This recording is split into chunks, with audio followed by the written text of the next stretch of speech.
As we begin this solemn process, let us be reminded that our names will be etched in the history, not by the positions we hold, but by the courage and integrity we demonstrate in this hall. We stand here today as the voice of the sovereign Filipino people. Maraming salamat po sa inyong lahat. Let us proceed with order, dignity, and fairness. May God bless us all. Of course, we are very much aware of the recent resolution of the Honorable Supreme Court denying with finality the motion for reconsideration filed by the House of Representatives to the decision declaring the then articles of impeachment unconstitutional. So the question of the Honorable Suwan is with respect to the effect, consequence, implication of this resolution with respect to the present impeachment proceeding against the President.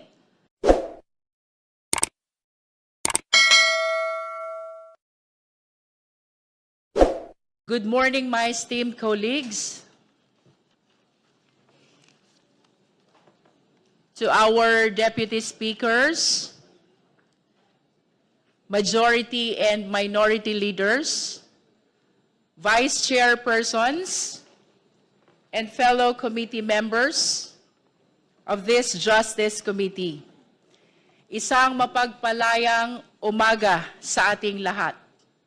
Today, we are called to perform our sworn duty and to exercise our exclusive power as mandated by the 1987 Constitution, that is, to initiate all cases of impeachment against high-ranking officials of the Philippine government. Once again, the Committee on Justice of the House of Representatives is tasked with ensuring that the highest public officials of the land are accountable to the people in accordance with the constitutional mandate. Public office is a public trust.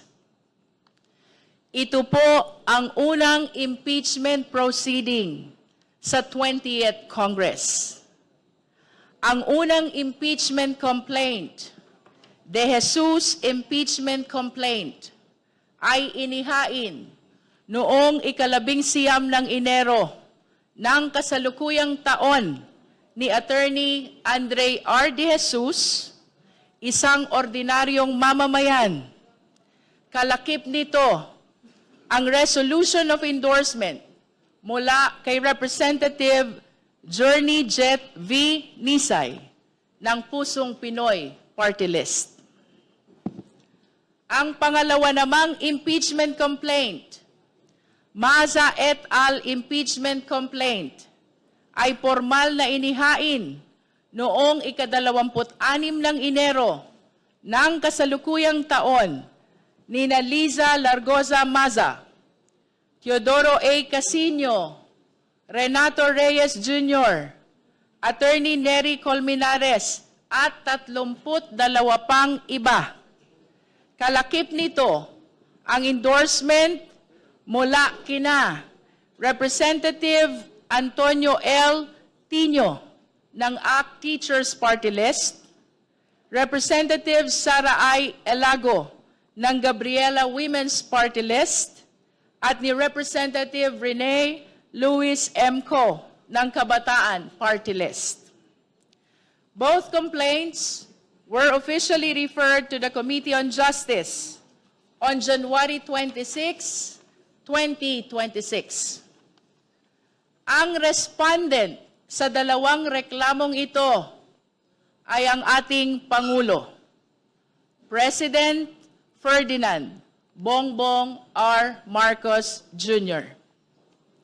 With the indulgence of our distinguished members, The Chair would like to open this meeting with a brief background of how the impeachment powers of Congress before we proceed with the initial deliberation of these impeachment complaints. As I mentioned earlier, the Constitution gives the highest regard to the accountability of public officers. This is readily apparent when the entire article is dedicated to the accountability of public officers. Section 1 of Article 11 states, public office is a public trust. Public officers and employees must, at all times, be accountable to the people, serve them with utmost responsibility, integrity, loyalty, and efficiency, act with patriotism and justice, and lead modest lives. These are the standards that all public officers must live by, considering that the highest public officials of the land are held to the highest standard. The Constitution provides for a special way of exacting accountability of said officials, and that is through the extraordinary action of impeachment. Impeachment refers to the power of Congress to remove a public official for serious crimes or misconduct as provided in the Constitution. It is a proceeding exercised by the legislative as representatives of the sovereign to vindicate the breach of the trust reposed by the people in the hands of the public officer by determining the public officer's fitness to stay in the office.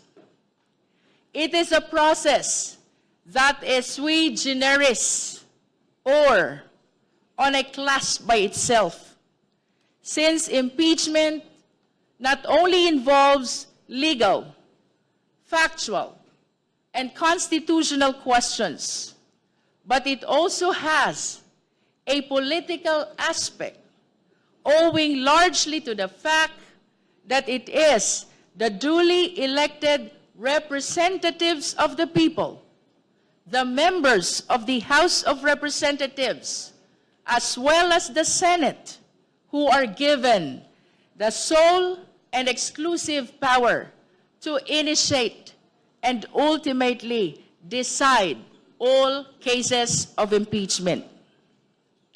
Lilinawin po natin, hindi lahat ng kawani ng gobyerno ay maaaring dumaan sa prosesong ito. Ang impeachment ay isang pambihirang kapangyarihan na nakalaan lamang para sa mga pinakamatataas na pinuno na itinalaga ng ating saligang batas. Under Section 2, Article 11 of the 1987 Constitution, the power of impeachment is limited to a specific and exclusive list of high-ranking officials. These are the only officials who can be removed through this process. The impeachable officials include 1. The President. 2. The Vice President. 3. The members of the Supreme Court, the Chief Justice, and the Associate Justices. 4. The members of the Constitutional Commissions. This include the Commission on Elections, the Commission on Audit, and the Civil Service Commission. 5, and the last, is the Ombudsman. Again, the list is strictly exclusive. It also defines the grounds for which these officials may be removed from office. Specifically, 1. Culpable violation of the Constitution. 2. Treason. 3. Bribery. 4. Graft and corruption. 5. Other high crimes. And last, as number 6, betrayal of public trust.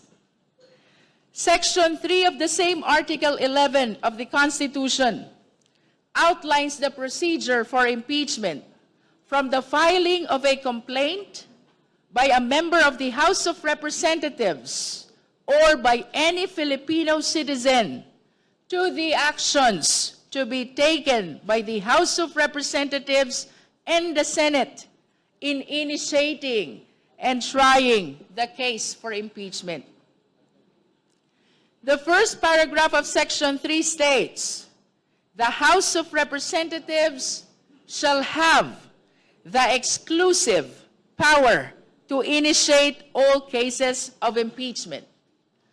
The term initiate has been further defined in the case of Francisco versus House of Representatives, where the Supreme Court held that initiation of impeachment proceedings takes place by the act of filing and referral or endorsement of the impeachment complaint to the House Committee on Justice.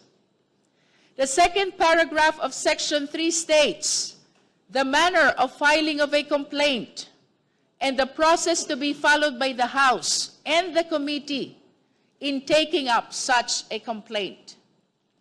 For the information of everybody present today and the public who are watching us online, allow me to read the said paragraph in its entirety. Section 3, paragraph 2, a verified complaint for impeachment may be filed by any member of the House of Representatives or by any citizen upon a resolution of endorsement by any member thereof, which shall be included in the order of business within 10 session days and referred to the proper committee within 3 session days thereafter. The committee, after hearing and by a majority vote of all its members, shall submit its report to the House within 60 session days from such referral, together with the corresponding resolution. The resolution shall be calendared for consideration by the House within 10 session days from receipt thereof. The final paragraph of Section 3 states that the Congress shall promulgate its rules on impeachment to effectively carry out the purposes of this section. Thus, the rules of procedure on impeachment proceedings in the 19th Congress, which will govern our impeachment proceedings, was adopted for the 20th Congress on July 28, 2025, and was published on July 29, 2025 in the Philippine Star and the Manila Standard. Dahil ito ang unang pagpupulong ng komite tungkol sa impeachment complaints laban kay Pangulong Ferdinand Bongbong R. Marcos Jr., pagtuunan po natin ng atensyon ang mga probisyon ng saligang batas na ito. Under our Constitution, an impeachment complaint may be filed by any citizen against any of the impeachable officers, provided that the complaint must be accompanied by a resolution of endorsement by any member of the House of Representatives. Ang De Jesus impeachment complaint na natanggap ng komite ay may kalakip na resolution of endorsement ni Representative Nisay at tatawagin natin siya maya-maya upang kanyang pagtibayin ang kanyang pag-endorso sa De Jesus impeachment complaint. Ang Masa et al. Impeachment complaint na natanggap ng komite ay may endorsement naman ni na Representative Tino, Representative Elago, and Representative Go na atin ding tatawagin maya-maya upang pagtibayin ang kanilang pag-endorso sa Masa impeachment complaint. Pagkatapos nating marinig ang pagpapatibay ng mga pag-endorso ni Representative Nisay sa De Jesus impeachment complaint at sa pagpapatibay ng endorso ni na Representative Tino, Representative Elago, and Representative Ko para naman sa Masa et al. Impeachment complaint, we shall then proceed to the determination of sufficiency in form and sufficiency in substance as provided in our rules. Section 3 of the Rules of Procedure in Impeachment Proceedings states that the impeachment complaint is verified by an affidavit that the complainant has read the complaint and that the allegations therein are true and correct of his personal knowledge and based on authentic records. It further provides that an impeachment complaint required to be verified, which contains a verification based on information and belief, or upon knowledge, information, and belief, or lacks a proper verification, shall be treated as an unsigned impeachment complaint. Section 4 of the rule states that upon due referral, the committee shall determine whether the complaint is sufficient in form. If the complaint is found to be insufficient, it shall be returned to the Secretary General, who shall then return it to the complainant with a written explanation of the insufficiency. Conversely, if the complaint is found sufficient in form, the committee shall immediately proceed to determine its sufficiency in substance. Under Section 5 of the rules, the requirement of substance is met if there is a recital of facts constituting the offense charged and determinative of the jurisdiction of the committee.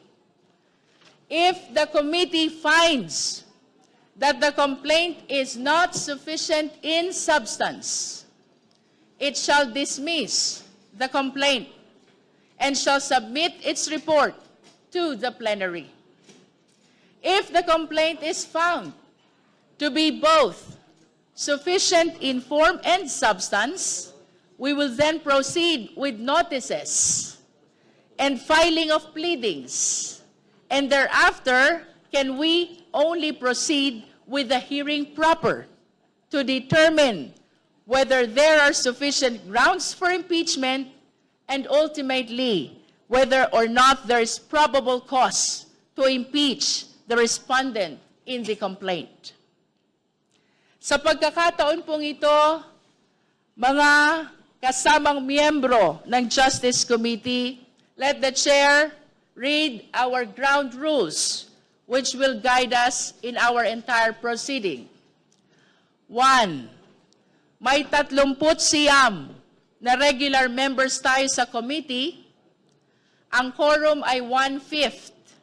Ibig sabihin, 8 miyembro ng committee ang kailangan to establish a quorum. 2.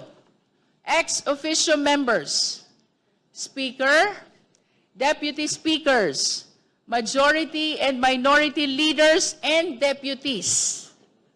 At ang Chairperson ng Committee on Accounts ay kasama sa bilang. May boses at may boto. 3.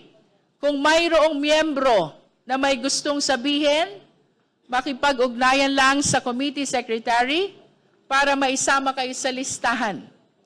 Salita ng pagsasalita ng miyembro ng minorya, mayorya, at may 5 minuto ang bawat gustong magsalita. 4. Sisikapin natin na unahin ang miyembro ng minorya na susundan ng miyembro ng mayorya sa kanilang pahayag. 5. Kung mayroong lalabis sa 5 minuto, pagbibigyan natin sila sa second at sa mga susunod pa na rounds. As we begin this solemn process, let us be reminded that our names will be etched in the history, not by the positions we hold, but by the courage and integrity we demonstrate in this hall. We stand here today as the voice of the sovereign Filipino people. Maraming salamat po sa inyong lahat. Let us proceed with order, dignity, and fairness. May God bless us all.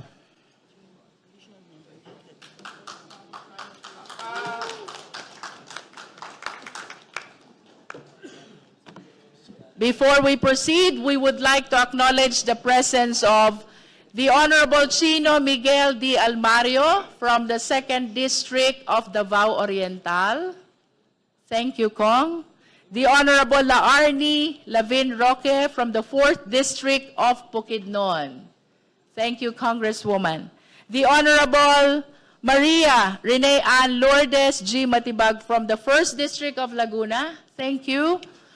The Honorable Jose Joboy S. Aquino II from the Lone District of City of Butuan.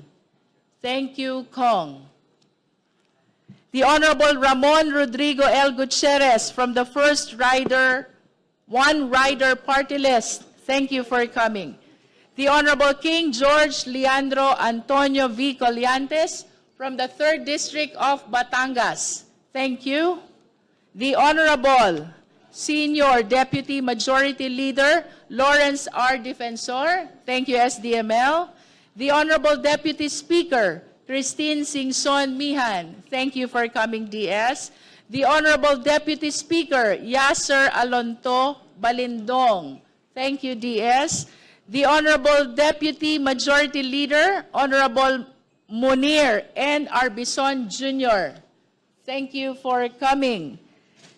The Honorable Alisa Micaela Mica M. Gonzalez, Deputy Majority Leader. The Honorable Ana Victoria Veloso Tuason, Deputy Majority Leader. The Honorable Laila M. De Lima, Deputy Minority Leader. Thank you, ma'am. The Honorable Stephen James T. Tan, Deputy Minority Leader. The Honorable Zia Alonto Adjong from the 1st District of Lanao del Sur. The Honorable Patrick Michael D. Vargas, Deputy Majority Leader. And of course, with us also as endorser is the Honorable Representative Sarah Jane I. Elago of Gabriela Party List. And of course, Representative Mauricio G. Dumogan, Vice Chair of the Committee on Justice. Maraming salamat po for all your presence in today's hearing. We now proceed to the... Madam Chair. The Honorable Lord Suwan is recognized. Before we proceed, for the information of the public, may we know what the effect of the latest resolution of the Supreme Court is on the proceedings which we are about to undertake?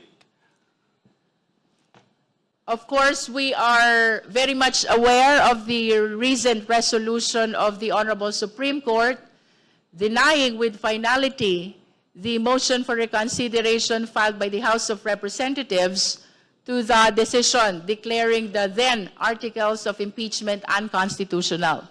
So the question of the Honorable Suwan is with respect to the effect, consequence, implication of this resolution with respect to the present impeachment proceeding against the President. May we know the members who wish to enlighten the committee on this. Madam Chair, if I The may. Honorable Zamora is recognized. Vice Chair Bel Zamora. The resolution dated January 29 of the Supreme Court has no bearing, has no effect on the proceedings in this committee regarding the impeachment complaints, the two impeachment complaints against the Vice President. We should recall that the resolution was made as a response to the motion for reconsideration filed by the House of Representatives in relation to the impeachment complaint filed by the House of Representatives or initiated by the House of Representatives against the Vice President last year. The impeachment complaint then was under the second mode, or the mode which requires the one-third vote of all members of the House of Representatives. In this case, we are in the Committee on Justice because of the complaints filed by ordinary citizens and endorsed by members of Congress, and then referred within the proper period to the House Committee on Justice. So again, Madam Chair, there is no effect on the proceedings before this committee. Let me also mention, Madam Chair, that the resolution actually dealt with the definition of the term session day in relation to the counting of the days, of the session days within which the impeachment complaint filed against the Vice President was included in the order of business in the proceedings last year, and then subsequently referred to the Committee on Justice, in which case the Supreme Court said that the one-third impeachment complaint filed by more than one-third of the members of Congress was barred. Thank you, Madam Chair. Madam Chair, parliamentary inquiry. The Honorable Garbin is recognized. The Supreme Court held that Article 11, Section 2, Section 3, Paragraph 2 imposes mandatory and non-discretionary duties on the House of Representatives. And in the said statement made by Vice Chair Bell, the Supreme Court defined the session day as calendar days, not legislative session days. Would it affect the treatment on this committee on how do we proceed with the hearings, considering that the two impeachment complaint was filed and referred to this committee February 26, and with the January 26 and the recently enunciated case decided by the Supreme Court says that for purposes of impeachment, session day referred to Article 11, Section 3, Paragraph 2 should be interpreted as calendar days. So, Madam Chair, tanong ko po, yung 6th session day, since it was referred January 26, hanggang kailan po ba yun? Am I correct to say we have until May 26 to submit a report to the plenary? Thank you for that question, Vice Chair Garbin. I understand that we have a lot of questions concerning the recent resolution of the Supreme Court, but we wish to confine our discussion for the purpose of our current impeachment proceedings to the question of whether or not that resolution will affect this impeachment proceeding, no? It was answered by Vice Chair Bell that the resolution pertains to the second mode of filing an impeachment, that is via 1/3 of the members of the House, whereas the present impeachment proceedings was done via the first mode, that is a complaint filed by private individual endorsed by a House member.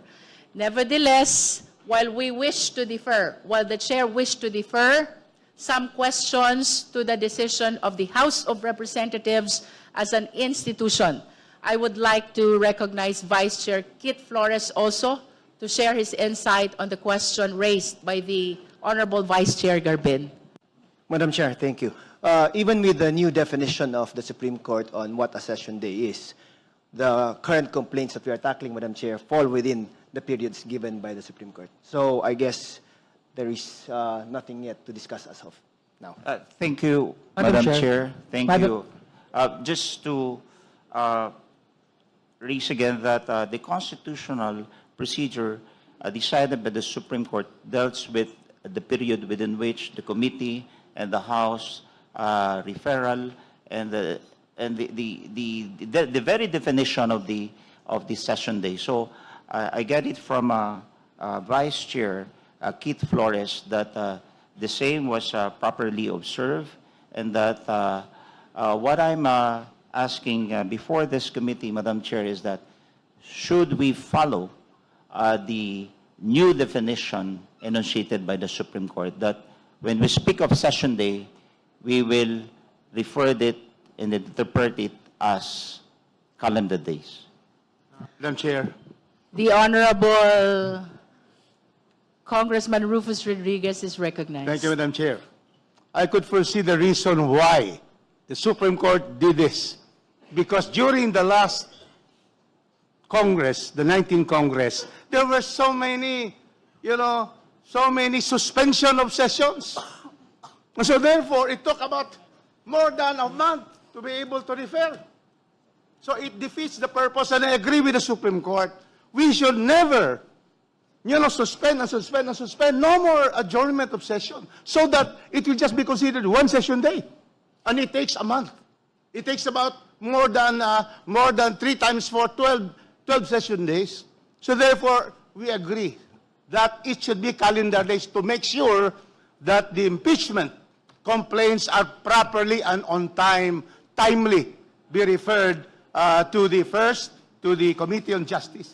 So that is clear. We experienced that, and the Supreme Court saw that there is a way to be able to defeat the purpose of our constitutional provisions. So they have changed the constitutional provision. It is clear that they have, they have violated the Constitution, the Supreme Court, because it says calendar days. And calendar days is always the days of the calendar. It cannot be, the session days is clear as the sessions, Monday to Wednesday, and so forth. And so that is the reason why we have that. So now it is clear that we should have calendar days to be able to tackle all the impeachments. Others are coming. So therefore, we should be able to have calendar days. Thank you very much, Mr. Chairman. We appreciate the opinion of the Honorable Rufus Rodriguez. Nevertheless, we are requesting all the members to confine our discussions only to those questions which will be very necessary to be able to proceed in our current impeachment proceeding, no? So initially, we were asked by the Honorable Lord and Suwan, makakaapekto ba itong resolution na ito sa ating kasalukuyang impeachment proceedings sa Pangulo? Ang sagot po, hindi, sapagkat ang ating resolution po ay patungkol sa pangalawang mode ng pagsasampa ng impeachment complaint. That is by at least 1/3 of all the members of the House. Habang ito pong ating impeachment complaint laban sa Pangulo na kasalukuyan nating dinidinig ay isinampa sa pamamagitan po ng mga private individuals na inendorso naman ng ating mga House members. With that, Madam Chair, the Honorable Tino is recognized. thank you. Madam Chair, gusto ko pala lang pong iparating sa committee na kahit po hindi ito yung second mode na endorsed ng 1/3, kung hindi ni-refer po sa Justice Committee, kaya nandito po tayo ngayon, pero hindi po ba may epekto pa rin sa timetable?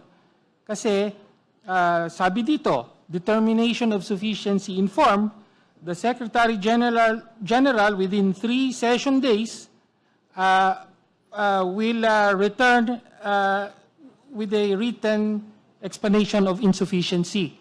So may mga sinasabi po, kailangan po na halimbawa, makapaglabas ng committee report ang Committee on Justice within 60 session days.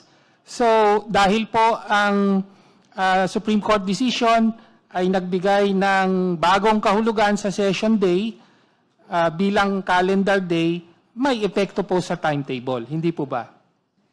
The Chair agrees with the Honorable Tino, and with that, we will be deferring all these questions to the proper committee through the leadership of the House of Representatives. I wish to express that the Justice Committee is not in the proper position to pronounce whether or not we will be following every details of the resolution of the Honorable Supreme Court. We recognize, however, the presence of our Senior Deputy Majority Leader in the person of Congressman Noy Defensor. With that, we will proceed to our impeachment proceedings.